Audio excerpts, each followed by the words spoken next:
বুখারী শরীফের দ্বিতীয় খণ্ড 4866 নং হাদিস শরীফ হযরত মাওলানা আলী শাহ খুদা কাররামাল্লাহু ওয়াজহু বলেন, আল্লাহর নবী মুহাম্মদ রাসূলুল্লাহ সাল্লাল্লাহু আলাইহি ওয়াসাল্লামকে বলতে শুনেছি, এমন এক সম্প্রদায় আসবে যাদের মধ্যে অল্প বয়স্ক এবং কাণ্ড জ্ঞানহীন বৃদ্ধ থাকবে। এমন একটি জামানা আসবে, এমন একটি কাল আসবে, এমন একটি সময় আসবে যে যাদের মধ্যে অল্প বয়স্ক কাণ্ড জ্ঞানহীন অতি বৃদ্ধ লোক থাকবে, যারা এই পৃথিবীর জমিনে সর্বোত্তম কথা বলবে, এত ভালো কথা বলবে, তাদের মতো ভালো কথা বলার মতো মানুষের পাওয়া যাবে না। তারা জগতের মধ্যে সর্বোত্তম কথা বলবে, কিন্তু তাদের ভ্রান্ত আকীদার কারণে তারা ইসলাম থেকে এমন ভাবে খারাজ হবে যেভাবে তীর শিকারকৃত প্রাণী থেকে বের হয়ে যায়, তারা এইভাবে ইসলাম থেকে বের হয়ে যাবে। বলে নাউযুবিল্লাহ। তারা এইভাবে ইসলাম থেকে খারাজ হয়ে যাবে, ইসলাম থেকে বের হয়ে যাবে। তাদের কণ্ঠনালীর মধ্যে কোরআন শরীফ অতিক্রম করবে না, তাদের কণ্ঠনালীকে কোরআন শরীফ, তাদের ঈমান কণ্ঠনালীকে অতিক্রম করবে না। অর্থাৎ ঈমান, তাহসিব, তাওয়াক্কুল, রাসূলুল্লাহর উসওয়াতুল হাসানা, রাসূলুল্লাহর আদর্শ তারা গ্রহণ করবে না। অর্থাৎ ঈমান কণ্ঠনালীকে অতিক্রম করবে না। ঈমান কি? আমার মওলা নবী মুহাম্মদুর রাসূলুল্লাহ সাল্লাল্লাহু আলাইহি ওয়াসাল্লামের যে সিরাত এবং সুরত, এটা তাদের মধ্যে আসবে না, তাদের কণ্ঠনালীর মধ্যে অতিক্রম করবে না, যাবে না, এই পর্যন্ত থাকবে, এখানে আসবে না। তো এমন কিছু আল্লাহ সাপোর্ট দিয়েছেন আল্লাহর নবীকে, নবীজি সাপোর্ট দিয়েছেন আল্লাহকে। তাহলে আল্লাহ বলছেন যে কেউ যদি কুফরিকে পছন্দ করে তাহলে তাকে কি করবে না? বন্দী হিসাবে কবুল করবে না। তো রাসূলুল্লাহ সাল্লাল্লাহু আলাইহি ওয়াসাল্লাম তো বলেছে যে এমন এক সময় আসবে, সায়াতি জামানুন, এমন একটি কাল আসবে, এমন একটি সময় আসবে, এমন একটি জামানা আসবে, এমন এক সম্প্রদায় আসবে যাদের মধ্যে অল্প বয়স্ক ও কাণ্ড জ্ঞানহীন বৃদ্ধ আছে না? অল্প বয়স্ক কাণ্ড জ্ঞানহীন, কোন জ্ঞান নাই, এমনি বলে হেদায়েতের কথা বলে, কোরআনের কথা বলে, হাদিসের কথা বলে, হ্যাঁ সুন্দর সুন্দর মিডা মিডা কথা কই কই লই যায় গো ঈমান, আশিকি মিলে কে বুঝিবে দয়াল নবীর শান। এমন কিছু মিডা শুনছিনা, হ্যাঁ মানুষ বের হবে যারা তাদের কথা হবে সুন্দর, কোন হবে সুন্দর, কিন্তু ভ্রান্ত আকীদার কারণে, তাদের ভ্রান্ত আকীদার কারণে তারা ইসলাম থেকে এমন ভাবে বের হবে যেভাবে তিন আপনি স্বীকার করছেন, আপনি একটা প্রাণী স্বীকার করছেন, তিনটা ওই প্রাণীর পেটের মধ্যে ঢুকে গিয়ে অপর সাইডে বের হয়ে গেছে, তারাই এভাবে কি ইসলাম থেকে খারেজ হয়ে যাবে। তা আল্লাহর নবী তাদের কণ্ঠনালীর মধ্যে অতিক্রম করবে না। আপনারা বুঝতে পেরেছেন তো? আমার নবী সতর্ক করে দিয়েছেন এমন একটি কাল, এমন একটি সময় চলে আসছে, আসবে। আল্লাহ ওই সময় থেকে আল্লাহ আমাদেরকে হেফাজত করে, বলে আমিন। আল্লাহুম্মা সাল্লি আলা সাইয়্যিদিনা মাওলানা মুহাম্মদ ওয়া আলা আলি সাইয়্যিদিনা মাওলানা মুহাম্মদ। বুখারী শরীফের প্রথম খণ্ড 3783 নং হাদিস, হযরত আবু সাঈদ খুদরী রাদিয়াল্লাহু তাআলা থেকে বর্ণনা, হুনাইনের যুদ্ধে আমরা রাসূলুল্লাহ সাল্লাল্লাহু আলাইহি ওয়াসাল্লামের সাথে ছিলাম। আবু সাঈদ খুদরী রাদিয়াল্লাহু তাআলা বলেন, হুনাইনের যুদ্ধে আল্লাহর নবীর সামনে ছিলাম আমরা। তখন এই বনু তামিম পুত্রের হুনাইন যুদ্ধের গণিমতের মাল যখন ডিস্ট্রিবিউট হয়, বন্টন হয়, তখন আমরা সবাই নবীর সামনে কি উপস্থিত ছিলাম। রাসূলুল্লাহ সাল্লাল্লাহু আলাইহি ওয়াসাল্লামের কাছে যখন উপস্থিত ছিলাম,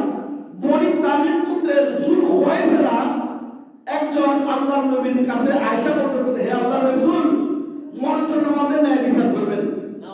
বলি নাউযুবিল্লাহ। বন্টনে আপনি ন্যায় বিচার করবেন। কত বড় কথা বলছেন। তো আল্লাহর রাসূল বলতেছেন যে তোমার অমঙ্গল হোক, তোমার কি হোক? অমঙ্গল হোক। তো রাসূল পাক সাল্লাল্লাহু আলাইহি সাল্লাম বলেন, আমি যদি ন্যায় বিচার না করি করবে কে? আমি যদি ন্যায় বিচার না করি বিশ্বের মধ্যে ন্যায় বিচার করার কে আছে? আমি যদি ইনসাফ না করি তাহলে তুমি ধ্বংস হবে। তাহলে তুমি কি হবে? ধ্বংস হবে। এই জুলুখাইসের বাচ্চারা আমাদের দেশে আছে না? আছে না? এখনো আছে। যারা রাসূলুল্লাহকে বিদ্যাঙ্গিল দেখে বলে নাউযুবিল্লাহ, রাসূলুল্লাহর সাথে কুটুক্তি করে, বেয়াদবি করে, হাজার হাজার মানুষের সামনে বসে বসে আল্লাহর নবীর সামনে বেয়াদবি করে, আছে না? তারা কার দল? জুলখাইসের দল। তারা কার দল? জুলখাইসের দল। এই জুলখাইসরা আপনার রাসূল সাল্লাল্লাহু আলাইহি ওয়াসাল্লাম বলেন যে, হযরত ওমর বলেন যে, ইয়া রাসূলুল্লাহ, আপনি আমাকে এখন অনুমতি দেন, আমি এই ব্যক্তির দেহ থেকে গর্দান আলাদা করে দিই। এখন দিন ইয়া রাসূলুল্লাহ, এখন আপনি শুধু বলেন, এখন গর্দান আলাদা করে ফেলবো। রাসূল বলেন, না না না, তাকে ছেড়ে দাও, তাকে ছেড়ে দাও। তারা তাদের নামাজ, তাদের মধ্যে এমন লোক রয়েছে যারা নামাজ, তাদের মধ্যে নামাজ রোজা, হ্যাঁ, এবং তোমাদের নামাজ রোজা তাদের কাছে অনেক তুচ্ছ মনে করবা। এমন আমাদের বন্দেগী করে, এমন নামাজ পড়ে, হায় রে হায়, তার মতো মনে পৃথিবীর মধ্যে আর কোনো নামাজ গিয়ে নাই। এমন রোজা করে, তার মতো রোজাদার নাই। এমন আবাদত বন্দেগী করে, তার মতো বন্দেগীওয়ালা ব্যক্তি আর নাই। রাসূলুল্লাহ বলেন যে তোমাদের নামাজ তাদের কাছে তুচ্ছ মনে করবা। কি মনে করবা? তুচ্ছ মনে। তারা যখন কোরআন পাঠ করবে তাদের কণ্ঠনালী অতিক্রম করবে না, সুন্দর কথা বলবে, সুন্দর কোরআন বলবে, কত সুন্দর। ওমর মসজিদের হুজুর আজান দিছে, উফ, কলিজাটা ঠান্ডা হয়ে গেল, কলিজাটা শীতল হয়ে গেল। হ্যাঁ, কিন্তু সে যে জুলখাইসের অনুসারী, এটা আমার বোধগম্য নাই, সেটা আমার ধারণা নাই। সে ঈমান হরণকারী, সে কি কারী? তাদের কণ্ঠ সুন্দর হবে, তাদের ইবাদত বেশি হবে, বন্দেগী বেশি হবে, কিন্তু কোরআন কণ্ঠনালীর মধ্যে অতিক্রম করবে না। তীর যেভাবে আপনার শিকারকৃত প্রাণীর ভেদ করে বের হয়ে যায়, তারাও ইসলাম থেকে এভাবে বের হয়ে যাবে। তারা ইসলাম থেকে এভাবে বের হয়ে যাবে। বলে নাউযুবিল্লাহ।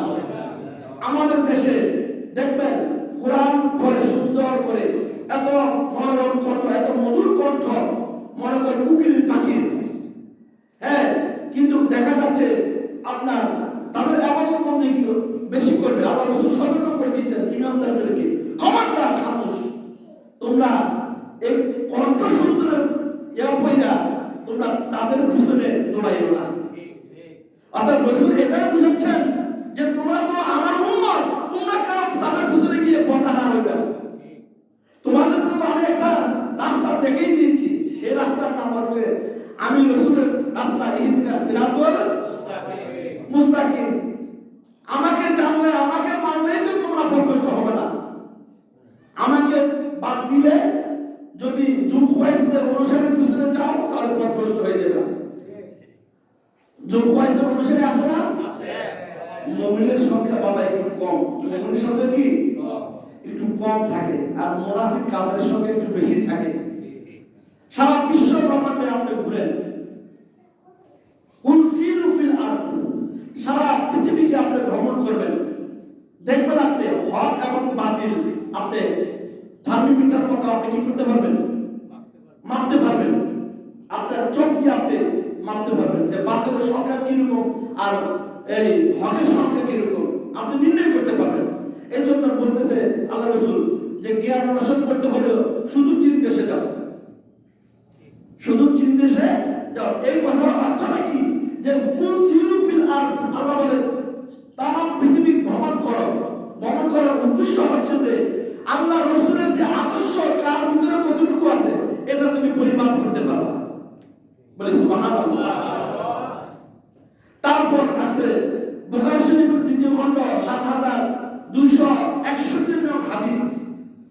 আবু সাঈদ খুদরি রাদিয়াল্লাহু তাআলা আনহু রাসূলুল্লাহ সাল্লাল্লাহু আলাইহি ওয়াসাল্লাম থেকে বর্ণনা করেন, পূর্ব দিক থেকে এমন কিছু লোক বের হবে, তারা কোরআন পড়বে কিন্তু গলা দিয়া কোরআন ঢুকবে না, গলা দিয়া কণ্ঠনাল দিয়া কোরআন অধিগ্রহণ করবে না। এখন তারা মুখে পাঠ করবে কিন্তু কলবের মধ্যে ঈমান থাকবে না। মুখে পাঠ করবে, কলবে কি থাকবে না? ঈমান থাকবে না। তারা ধর্ম থেকে এমন ভাবে বেরিয়ে যাবে যেমন তীর শিকারকে ভেদ করে বেরিয়ে যায়, তারা ধর্ম আর ফিরে আসবে না, তারপর ধর্মের মধ্যে ফিরে আসবে না। যেমন নিক্ষিপ্ত তীর দুরুকে ফিরে আসে না, তীর কি দুরুকে আসবে? আসবে না। অর্থাৎ তারা হচ্ছে খারেজি। তারা কি খারেজি? জিজ্ঞাসা করা হলো, ইয়া রাসূলুল্লাহ, তাদেরকে চিনার আলামত কি? আমার নবী বলছেন তাদেরকে চিনার নিদর্শন হলো তারা বেশি বেশি করে মাথা কামাইবে, ডাব্বায় উঠবে।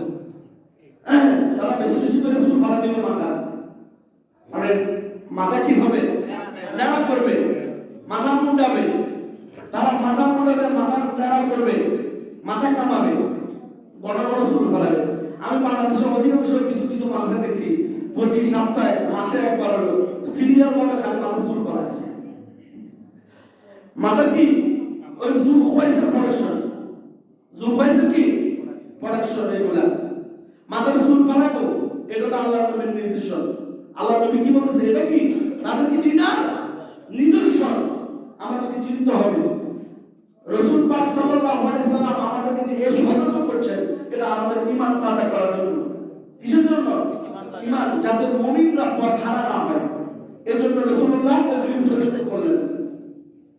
তারপর বুখারী শরীফের দ্বিতীয় খণ্ড ৬৮১৫ নং হাদিস, ইবনে ওমর রাদিয়াল্লাহু তাআলা হতে বর্ণিত।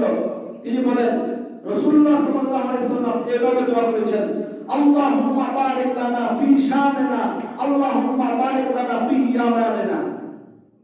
হে আল্লাহ, শাম দেশে বরকত দান করুন, ইয়ামান দেশে কি দান করুন?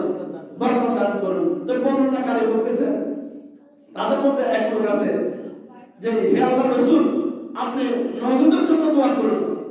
হে রাসূল, আপনি নজদের জন্য, নজদ নামে একটা দেশ আছে, নজদ নামক দেশের জন্য আপনি দোয়া করুন। তো বর্ণনাকারী বলতেছেন, আল্লাহর নবী মুহাম্মদুর রাসূলুল্লাহ সাল্লাল্লাহু আলাইহি ওয়াসাল্লাম বলতেছেন যে নজদ নামক দেশ থেকে ভূমিকম্প হবে এবং ফিতনা ফাসাদ এবং শয়তানের শিং বের হবে। নজদ দেশ আব্দুল ওয়াহাব নজদি, আব্দুল ওয়াহাব নজদি, তার দেশ কোথায়? নজদ। তো যত পৃথিবীর মধ্যে যত ফিতনা ফাসাদ হচ্ছে ওই নজদ নামক দেশ থেকে, ওখান থেকে ফিতনা ফাসাদ বের হবে, ওখান থেকে শয়তানের শিং বের হবে, ওখান থেকে ভূমিকম্প হবে। বলি নাউযুবিল্লাহ। তো রাসূল পাক সাল্লাল্লাহু আলাইহি সাল্লাম বলেন যে হাবশা হাতে বেটে বেটে কিছু মানুষ, হাবশা হতে বেটে বেটে পা বিশিষ্ট কিছু মানুষ কাবা শরীফ ভাঙবে। বলি নাউযুবিল্লাহ। তারা কাবা শরীফ ভাঙবে, মানে পা বেটে বেটে হাবশা, এটা কিয়ামতের আলামত। তারা কাবা শরীফ ভাঙতে আসবে। তারপর নবী বলেন, মানুষের নিকট এমন একটি ঈমানের বিপর্যয়ের সময় আসবে, মসজিদের মধ্যে একত্রিত হবে সবাই, কিন্তু মুমিন থাকবে না। মসজিদগুলোর মধ্যে সবাই একত্রিত হবে কিন্তু মুমিন থাকবে না, এমন এক সময় আসবে। আল্লাহর নবী মুহাম্মদ রাসূলুল্লাহ সাল্লাল্লাহু আলাইহি ওয়াসাল্লাম বলেন যে আমার উম্মতকে আমার ফলে ফিতনা ফাসাদে ঘোর অন্ধকার জন্য তাদেরকে আচ্ছন্ন করবে আমার উম্মতকে। তো এ সময় একজন ব্যক্তি ভোরে উঠবে ঈমানদার হয়ে এবং সন্ধ্যায় হবে কাফের হয়ে। আবার সন্ধ্যায় মুমিন হলে সকালে কি হবে? কাফের হবে। তো আল্লাহর নবী মুহাম্মদ রাসূলুল্লাহ সাল্লাল্লাহু আলাইহি ওয়াসাল্লাম এই ফিতনার ব্যাপকতার কারণে যে কোনো মুহূর্তে ঈমান হারা হয়ে যাবে। লোকেরা তাদেরকে ধমকে দুনিয়ার এই যে দুনিয়ার মধ্যে তারা এই অল্প টাকার বিনিময়ে ঈমানটা বিক্রি করে দিবে। অল্প টাকার বিনিময়ে রাসূলুল্লাহর উম্মত দাবি করছে প্রথমে, কিন্তু শেষের বার এসে দুনিয়াবি ধন সম্পদের মোহর মধ্যে পড়িয়া ঈমানকে তারা কি করে দিবে? বিক্রি করে দিবে। যারা ঈমানকে বিক্রি করে তারা বলে রাসূলুল্লাহ মাকে কত মানুষ। নাউযুবিল্লাহ। যারা ঈমানকে বিক্রি করে এসেছে বাংলাদেশে তারা বলে রাসূল রাখাল, গরুর রাখাল। নাউযুবিল্লাহ। রাসূল কি গরুর রাখাল বলে? নাউযুবিল্লাহ। আবার তারাই বলে রাসূল মূর্খ। আবার তারাই বলে আম্মা জান আয়েশা সিদ্দিকা, তারপর খাদিজাতুল কুবরা বালকিস নাইনিতে কি শব্দ ব্যবহার করছে বলে নাউযুবিল্লাহ। কারা বলে? যারা ঈমান বিক্রি করছে দুনিয়ার লোভের মধ্যে পড়া স্বল্প সম্পদের বিনিময়ে যারা ঈমান বিক্রি করছে তারাই কিন্তু এই শব্দগুলো বলে। আর যারা ঈমান বিক্রি করে না তারা কিন্তু এগুলো বলে না, তারা নিজেরাই খামোশ। তো আমাদেরকে বক্তা দাওয়াত দিতে হলে আগে চিহ্নিত করতে হবে যে কোন বক্তাটা আল্লাহর নবী শান, ওলি আল্লাহর শান, সাহাবায়ে কেরামের শানের উপরে অটল, বেয়াদবি করে না, বিরোধিতা করে না। হ্যাঁ, এই জন্য আমাদের সমাজে যখন আমরা বাৎসরিক প্রোগ্রাম করব, প্রোগ্রাম করার আগে বক্তা সিলেক্ট করতে হবে কোন বক্তা আহলে সুন্নাত ওয়াল জামাতের এই অনুসারী, কোন বক্তা নবীজির বিরোধী। তো এই কম্পেয়ার করে আমরা যদি করতে পারি তাহলে আমাদের সমাজটা কি হবে? আলোকিত হবে। হবে কি হবে না? আগে যদি